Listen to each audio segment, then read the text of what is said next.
지난 한 달간 모두 청안하셨습니까?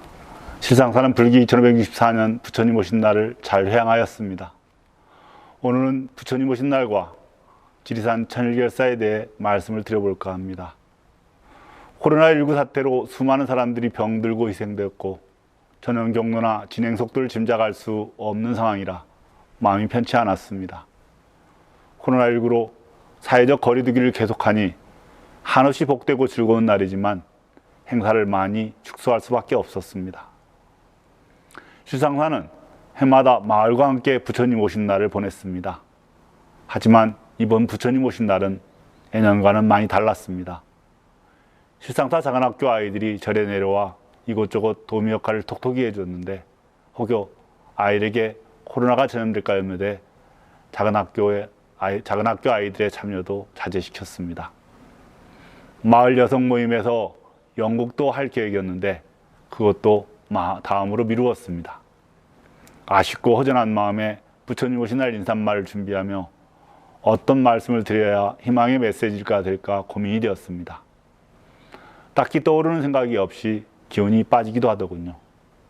그러다 작년 부처님 오신 날 즈음에 있었던 일이 떠올랐습니다. 어린이 법회에서 부처님 탄생기에 관한 애니메이션을 본 아이가 제게 물었습니다.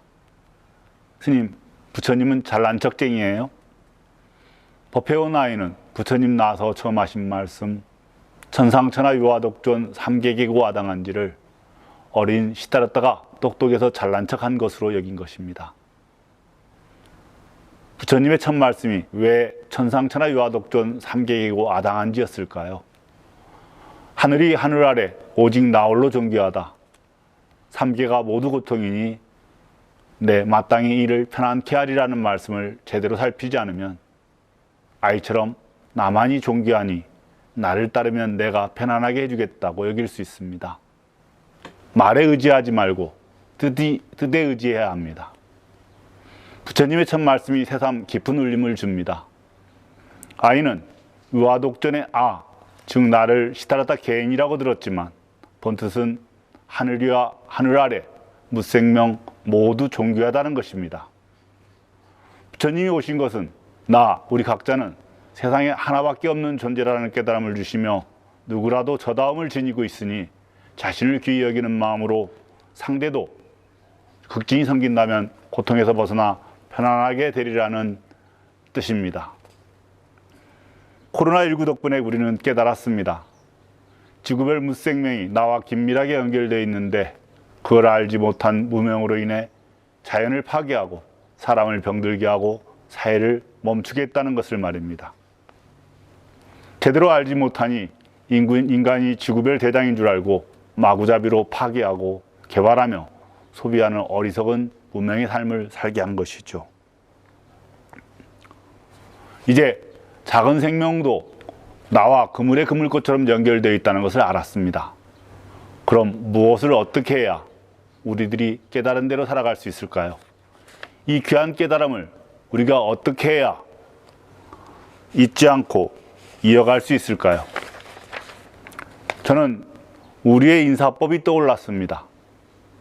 부처님이 처음 하신 일, 오른손은 하늘을, 왼손은 땅을 가리키셨던 손, 하늘과 땅을 아울러 존귀하지 않는 존재는 없다고 가르쳐 주신 손을 모읍니다. 오른손과 왼손 두 손을 하나로 모으는 것은 어지러운 내 마음을 가지런히 모아 깨끗한 부처님 마음에 합일시킨다는 의미를 가지고 있습니다. 나와 부처님이 하나가 되는 것이고 중생과 부처가 둘이 아니라는 것을 말하니 내가 곧 본래 부다라는 말씀입니다. 10개의 손가락은 10개의 세계, 10개를 나타내는 것입니다. 지옥계, 악귀계, 축생계, 수라계, 인간계, 천상계, 성문계, 연각계, 보살계, 불계. 지옥세계부터 부처님 세계까지 누구나 자기 마음속에 다 가지고 있습니다. 이제 일심식계 마음으로 마음을 하나로 모아 합장을 하니 우리가 본래 붓다입니다. 이 경건한 행동은 내가 붓다라는 것을 알아차리게 합니다. 오른손 왼손 귀하지 않는 것이 없습니다. 어느 것 하나 앞서거나 뒤처지지 않고 높고 낮음 없이 10손가락 모두 가지런히 모으고 보니 이 손이 연꽃과 같습니다. 아, 이 마음이면 되겠습니다. 지구별 무생명 높고 낮음 없다는 동체대비의 정신을 내 가슴에 새기고 서로를 향해 해당 모든 존재들을 향해 지극한 마음으로 합장 반배하는 우리의 인사법이야말로 부처님의 가르친 대로 살겠다는 다짐이고 날마다 수행하고 있는 것입니다. 세상의 인사법, 악수를 떠올려 볼까요? 악수는 오랜만에 만난 이에게 달려가 손을 잡는 반감의 표시이고 결혼식이나 상을 받는 이에게 축하나 감사의 표현으로 하기도 합니다. 정정당당한 경기를 펼치겠다고 마주선 이들의 의지 표시이기도 합니다. 중요한 계약이 성립되었다는 의미를 표현하는 행위이기도 하고 미국의 트럼프처럼 자신의 힘이 우위에 있다는 것을 확인시키려는 신경전이기도 합니다. 친근함을 표시하는 수단이자 현대인의 가장 보편적인 인사법입니다.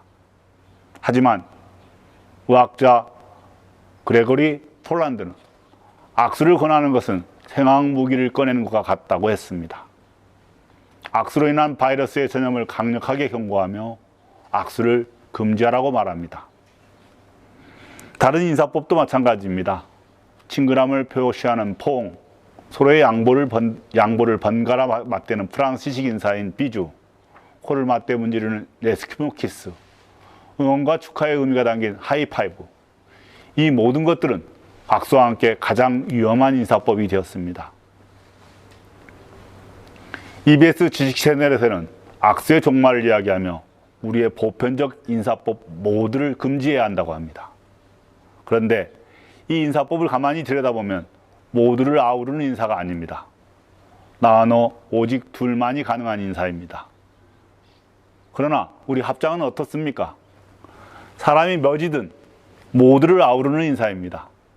바쁜 걸음을 멈추고 일상의 분주함을 멈추고 숨을 고르며 절로 지극한 마음이 되게 합니다.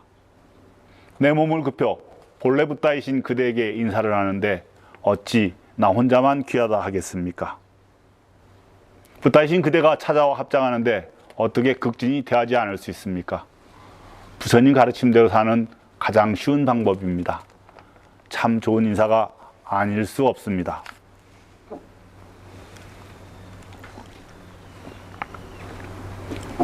저널리스트인 뮬라비스는 저서 면역에 관하여서 우리는 서로의 환경이다라고 했습니다.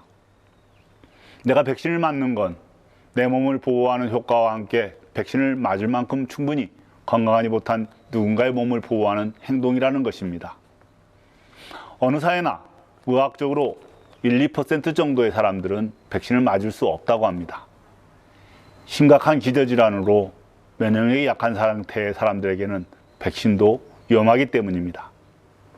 하지만 면역력이 약한 사람이 만나는 나머지 사람들이 백신을 맞았을 때 바이러스가 면역력 약한 사람에게 가지 못하게 사람 장막이 만들어진답니다. 이것이 바로 집단 면역의 힘이지요. 여러 학자들이 코로나19 이후 삶의 전환에 대해 예측하며 지구와 도시와 금융화 등 우리에게 익숙한 것들이 다 무너진다는 무시무시한 소리를 합니다. 그러나 코로나19는 여전히 진행 중이고 우리는 한 치 앞도 예상할 수 없습니다. 내일을 알 수 없기에 두려워하고 허둥대며 사는 것보다 우리가 잘 알고 있는 것, 잘하는 것을 충실하게 하는 것도 지금 여기 오늘을 잘 사는 방법입니다. 우리가 본래 붓다라는 것을 잘 알아차리고 나의 생존을 위해서 고통받는 이가 없는지 모두가 함께 생존 가능한 방법을 모색하는 것이 필요합니다. 그 시작을 우리의 인사법인 합장으로 지극한 마음으로 나와 너를 바라보는 일로 시작하면 어떨까요?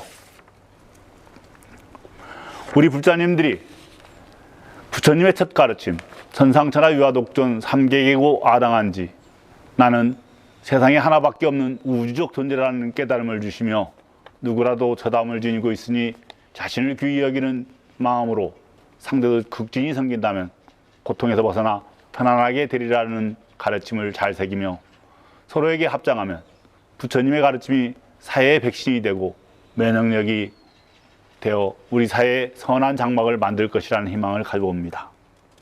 어떻습니까? 우리의 인사, 합장이 대단하죠? 이런 인사가 몸에 배인 우리가 얼마나 근사합니까? 우리가 본래 붙다이기에 가능한 일입니다. 이처럼 부처님의 가르침은 곳곳에 우리 불교의 전통으로 남아 있습니다. 2700년 전 지나간 말씀이 아니라 오늘도 여전히 우리를 비추는 생명의 등불, 진리의 등불로 존재합니다. 때론 잊기도 하지만 우리는 날마다 몸으로 실천하고 있습니다. 그러니 자부심을 가지고 몸에 새긴 가르침, 귀에 딱지가 않도록 들었던 천상천하 유화독존 3계기고 아당한지 부처님의 정법을 널리 알리십시다. 합장을 악수를 대신하는 대중인사로 정착시킵시다. 본래 부따인 우리 종교한 지구별 구성원 모두가 연결되어 있다는 것을 잊지 않게 해줄 것입니다. 실상사에서는 새로운 천일을 준비하고 있습니다. 아시는 것처럼 우리 실상사는 부처님의 가르침을 의지해 단순 소박한 공동체적 삶을 살아오고 있습니다. 코로나19 이후의 삶을 고민하고 모색하면서도 마찬가지였습니다. 인류의 스승 붓다라면 오늘의 위기를 진리의 눈으로 어떻게 해석하고 어떠한 길로 걸어갔을까? 불교는 무엇을 어떻게 해야 하는가? 불교가 문명열한의 의지처가 되고 피난처가 되길 바라며 미혹의 문명에서 깨달음의 문명으로라는 발언을 품고 천일 동안 기도정진합니다. 20여 년 전 생명평화운동을 처음 싹 틔웠던 이곳 지리산에서 깨달음의 문명을 가꾸는 지리산 천일결사에 발걸음을 내딛습니다. 일상에서 단순 소박한 삶을 갖고 온 도반들이 모여 천일 동안 함께 기도하고 대화하고 순례하고 수행하면서 우리가 피워낸 참된 알매 등불이 온 세상에 희망의 등불이 되길 간절히 바라며 함께 길 걸으려고 합니다. 지리산 천일결사 첫걸음인 천일기도가 6월 21일 일요일 10시에 실상사 약사전에서 시작됩니다. 생명이 있는 모든 존재의 병고를 치유하리라는 원력으로 붓다를 이루신 약사열의 염원으로 인류의 고통과 운명의 병을 치유하고 실상사와 인연 맺은 모든 이들의 안녕을 바라는 기도입니다. 부처님께서 밝힌 진리의 등불로 오늘 인류 문명, 지구행성의 고통과 위기의 본질을 환히 비추어 미혹의 문명을 넘어 깨달음의 문명으로 전환되도록 우리 불교인들부터 지혜와 용기를 모아주시길 두 손 모아 청합니다. 고맙습니다.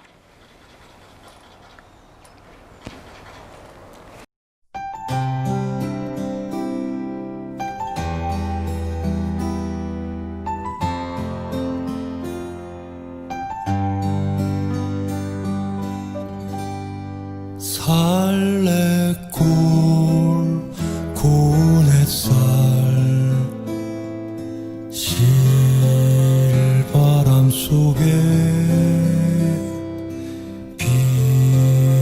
빗방울꽃 송송송 노래 부르네. 저 멀리 들려오는 천왕봉 목소리 밤하늘도 빛나고 새벽도 빛나라. 무거운 바람들이 휩쓸고 간 어린 별 돌던 곳 아름답던 저 들판. 자 이제 가보세 제다움 나라로. 꿈을 버리고 가세 꿈을